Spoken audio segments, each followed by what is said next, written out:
ఆదివారం రోజున జరిగేది. ఆ మట్టలు ఎట్టుకుని ప్రభుని యెరూషలేములోనికి వారు ఆహ్వానించడం జరిగేది. ఏంటి తెలుసా? మందిరము పరిశుద్ధపరచబడింది. దేవునికి స్తోత్రం, హల్లెలూయా.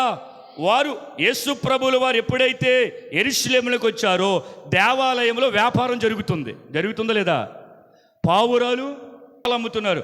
ప్రభు బల్లలు పడదోసి నా తండ్రి ఇల్లు వ్యాపారపు ఇల్లుగా చేసేసారని చెప్పి కొరట రులిపించాడు. అవునా? నేను చెబుతున్నా మాట, దేవాలయమును పరిశుద్ధపరిచాడు ఆయన. ఇప్పుడు దేవుడు ఉండే దేవాలయం ఏది చెప్పండి? నూతన పునరుద్ధానుడు అయిన తర్వాత యేసయ్య చెప్పిన మందిరం ఏది? స్తోత్రం. శిథిలమైపోయే దాంట్లో ఉండడంట, మానవ దేహములో ఉంటాడైనా. ఇదే అని కోరుకున్న స్థలం. ఇందులో ఉండడానికి ప్రతిరోజు అని తలుపు తట్టుతున్నాడు, హృదయం అనే తలుపులోనికి రావటానికి. దేవునికి స్తోత్రం. హృదయం అనే ఈ స్థానంలోనికి రావటానికి ఇష్టపడుతున్నవాడు. అంటే నేను చెబుతున్నది ఏంటో తెలుసా? ఈ రోజున నీ దేహమే దేవునికి ఆలయం. పౌలు అంటాడు కొరింథీ సంఘానికి రాస్తూ, నీ దేహము దేవుని ఆలయం ఉందని మీరు ఎరుగురా. ఎవడైనా దానిని పాడు చేస్తే దేవుడు వాడిని బాగు చేస్తాడు. అంతే కదా? వాడు చేస్తాడు. ఎందుకు మాట చెప్పాడు పౌలు? అక్కడ భౌతిక సంబంధమైన కట్టబడిన మందిరములో వ్యాపారం జరిగితేనే యేసయ్యకి అంత కోపం వచ్చేసింది. ఇప్పుడు ఆయనే ఉండడానికి ఇష్టపడుతున్న ఈ దేహాన్ని నువ్వు అపవిత్రపరుచుకుంటే, చూడకూడని చూసి, మాట్లాడకూడని మాట్లాడి, వెళ్ళకూడని చోటకు వెళ్ళి, తినకూడని నువ్వు తిని, పండుకోండవలసిన చోట పండుకోకుండా, స్నేహం చేయవలసిన వ్యక్తులతో చేయకుండా, చూపుల ద్వారా, మనసు చేత, ఆలోచన చేత, తినే తిండి ద్వారా, కలల ద్వారా అపవిత్రపరచబడిపోతే నీ దేహం ద్వారా, నీ దేహాన్ని అలా చేస్తే ప్రభు ఊరుకుంటాడా? ఊరుకోడు కదా. మరి ఊరుకోడు అని వాక్యం చెబుతున్నప్పుడు నీ శరీరం నీదా ఆయన కలుగు చేసింది నీ దేహం. ఆ దేహంలో ఉండడానికి ఇష్టపడుతున్నప్పుడు, ఈ దేహము దేవుని ఆలయమని ఎరిగినప్పుడు, ఈ దేహాన్ని దేవుడి వాక్యం చేత నలగొట్టకుండా సుఖాల వైపు, పండగల వైపు, పబ్బాల వైపు, దేవుడి మందిరానికి రాకుండా, దేవుడికి సంబంధం లేని వైపు నీ శరీరం వెళ్ళిపోతుందంటే ఎవరు నడిపిస్తున్నారు దాన్ని? చెప్పండి. సర్వ శరీరములు గడ్డిని పోలి ఉన్నారని పేతురు చెబుతున్నాడు కదా. ఇప్పుడు సర్వ శరీరాలు ఎక్కడ ఉండాలి? దేవుడి సన్నిధిలో ఉండాలి. ఇప్పుడు చాలామంది ఎక్కడ ఉన్నారు? ఎక్కడెక్కడో ఉన్నారు. ఇంటికాడ ఉన్నవాళ్ళు ఇంటికాడ ఉన్నారు. యా అంటే నొప్పి, యా అంటే జ్వరము, యా అంటే చెప్పండి కదా.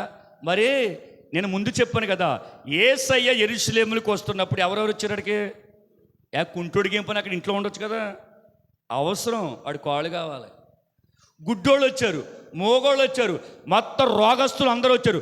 రోగంతో ఉన్నవాడు ఇంటికాడ ఉండాలి కదా, మరి మందిరానికి ఎందుకు అని ఆగిపోతున్నారు చాలామంది. మరి అక్కడ యేసయ్య దగ్గరికి వారందరూ ఎందుకు వచ్చారు? నువ్వెందుకు వస్తలే దేవుడి మందిరానికి? కాస్త మోకాలు ఎప్పెడితే కుంటుకుంటూ రావచ్చుగా. కుంటోడు వచ్చాడు ఎక్కడికే?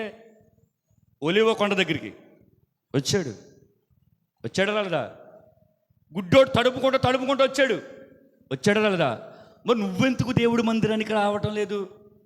అడిగితే సాకులు, అడిగితే ఏదో పొంతన లేని, సంబంధము లేని మాటలు. నేను అంటాను, దయచేసి చెప్తున్నాను, ఇలాగ చెప్పటం మీరు అలవాటు చేసుకుంటే నేను వింటా, ఇక్కడ ఉన్న వాళ్ళందరూ వింటారు.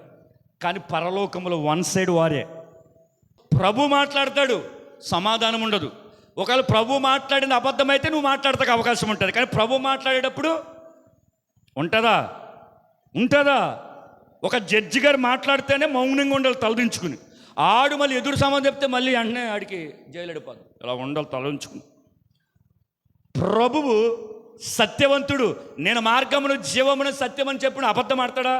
నన్ను నిలబెట్టే రాజుగా ఇది అని చెబుతున్నప్పుడు ఒక్క మాట కూడా కాదని చెప్పడానికి ఉండదు. నేను అటువంటి తీర్పు ఉంది అక్కడ.